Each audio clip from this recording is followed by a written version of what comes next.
আসসালামু আলাইকুম, আমি Rabi Khan, graphic and UI design mentor. শিখবে সবাই। আমি এখন পর্যন্ত অলমোস্ট 1000+ স্টুডেন্ট ট্রেন আপ করেছি অ্যান্ড তারা সাকসেসফুলি ইন্টারন্যাশনাল অ্যান্ড লোকাল বড় বড় কোম্পানিতে কাজ করছেন।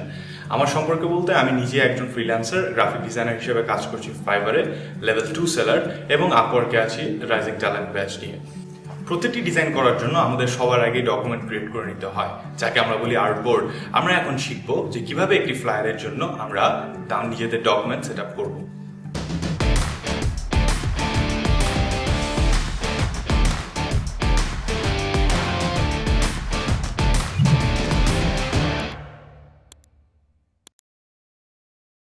Adobe Illustrator এ ফ্লায়ার ডিজাইন করার সময় প্রথমে আমাদের ডকুমেন্ট একটি ক্রিয়েট করে নিতে হবে। সো আমরা ক্রিয়েট নিউতে ক্লিক করব এবং ক্রিয়েট নিউতে ক্লিক করার পরে আমরা এখান থেকে আমাদের ডকুমেন্টের সাইজ এবং কালার মোড ইত্যাদি সেটিংস ঠিক করে নিয়ে আমরা আমাদের ডিজাইনটা শুরু করব। তো সবার আগে আমাদের এখান থেকে চুজ করে নিতে হবে প্রিন্ট। যেহেতু আমরা প্রিন্ট রেডি ডিজাইন করব বা প্রিন্ট ম্যাটেরিয়াল তৈরি করব, যেটা ফ্লায়ার বা লিফলেট, এগুলো সাধারণত প্রিন্ট হয়।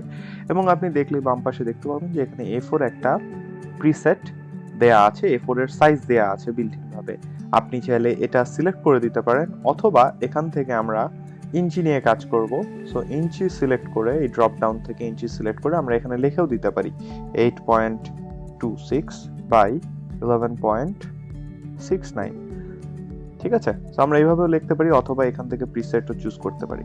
উপরে আমরা ডকুমেন্টের নাম দিয়ে দিব, আমাদের ডকুমেন্ট বা আমাদের ডিজাইনের নাম। সো আমাদের ডিজাইন হচ্ছে ধরে নেন ফ্লায়ার ডিজাইন, নাম দিয়ে দিলাম।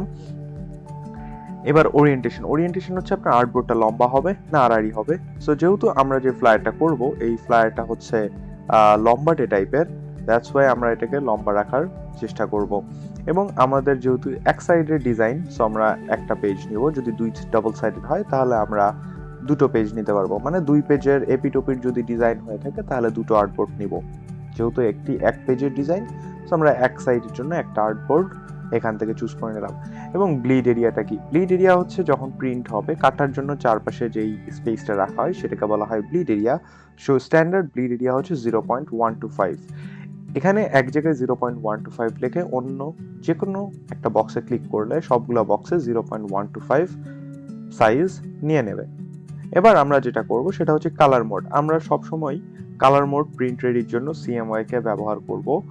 আমরা RGB কালার মোড শুধুমাত্র ওয়েব মিডিয়া রিলেটেড যে সকল কাজ হবে সেখানে ব্যবহার করব। সো প্রিন্ট ডিজাইনের জন্য সবসময় CMY কে কালার মোড সিলেক্ট করে দিবেন।